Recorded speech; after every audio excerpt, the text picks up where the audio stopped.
नहीं, वो तो मजबूरी है ना औरत के लिए। तो जब शौहर नहीं कमा रहा तो वो जॉब भी नहीं करेगी तो वो क्या करेगी? शौहर जिम्मेदारी पूरी नहीं कर रहा तो फिर औरत जॉब कर सकती है भाई, क्यों नहीं कर सकती? नहीं, अगर वो जॉब कर रही है तो फिर भाइयों पे उसकी जिम्मेदारी नहीं है, की तरफ जा रहा है।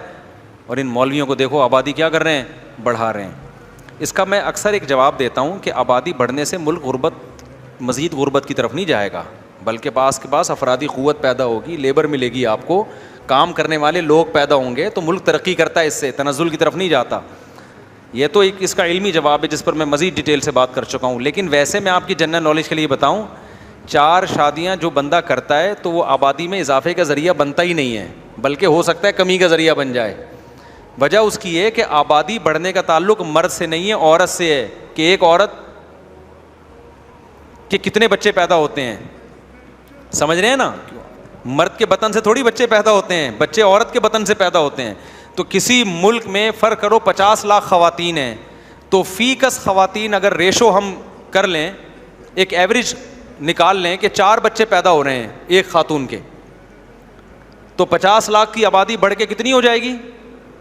यानी डबल से ज़्यादा हो जाएगी ना वो आबादी। अब 4 शादी एक बंदा अगर करता है तो फ़ी जो कस एक खातून पे जो 4 बच्चों का रेशो था, वो रेशो थोड़ी बढ़ रहा है, वो तो उतना ही, बल्कि हो सकता है कम हो जाए। वो नहीं, यही बात मेरा ख्याल है समझ में, कम हो सकता है, बढ़ेगा नहीं वो। क्योंकि जब वो किसी की इकलौती बीवी थी तो यकीनन 4 होने थे उसके, या 8 होने थे।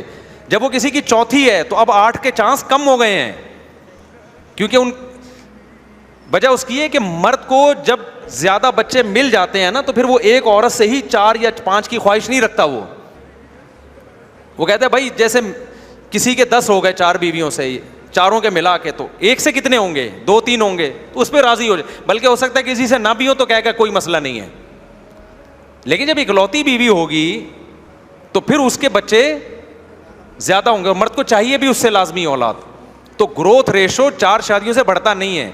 4 का फायदा ये होगा कि आपका रेशो, आपकी औलाद ज्यादा हो जाएगी, कौम की तो उतनी होगी जितनी पहले है। नहीं, ये बात समझ में? मर्द को फायदा इससे ये होगा कि मिसाल के तौर पर पाकिस्तान की आबादी का रेशो जितना बढ़ना था ना शादियों की वजह से, उसमें इजाफा नहीं बल्कि कुछ कमी हुई होगी। लेकिन मुझे फायदा ये हुआ कि आधी आबादी हो सकता है अगले 20-30 सालों में पाकिस्तान की आधी आबादी मेरे ही रिलेटिव हों, सारे के सारे। काइंडली कुछ ज़्यादा हो गया, लेकिन थोड़ा सा कम कर लें आप इसको अकेले में बैठ के। मतलब जो समझाना चाह रहा हूँ वो तो समझ में आ गया ना। तो हमें तो फ़ायदा हो गया कि हमें 17 हो गए, 20 हो गए, 25 हो गए, अल्लाह करे 50 से क्रॉस कर जाएं और नेक भी हों। ऐसा ना हो कि वो क्वांटिटी पे सारा जोर हो, क्वालिटी ना हो।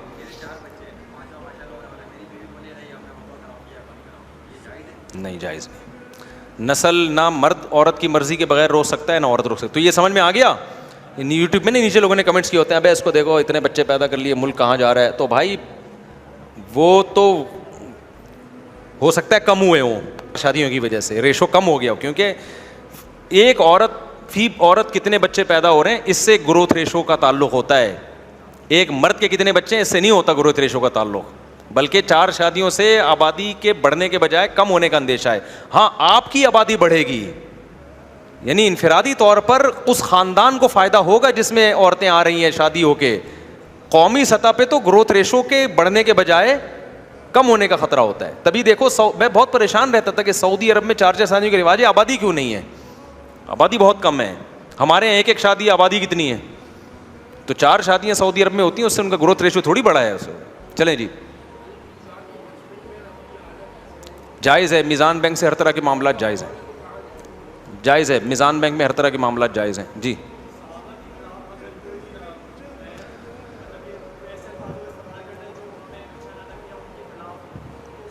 बस उसको समझा देना चाहिए और कुछ नहीं करें, ठीक है ना?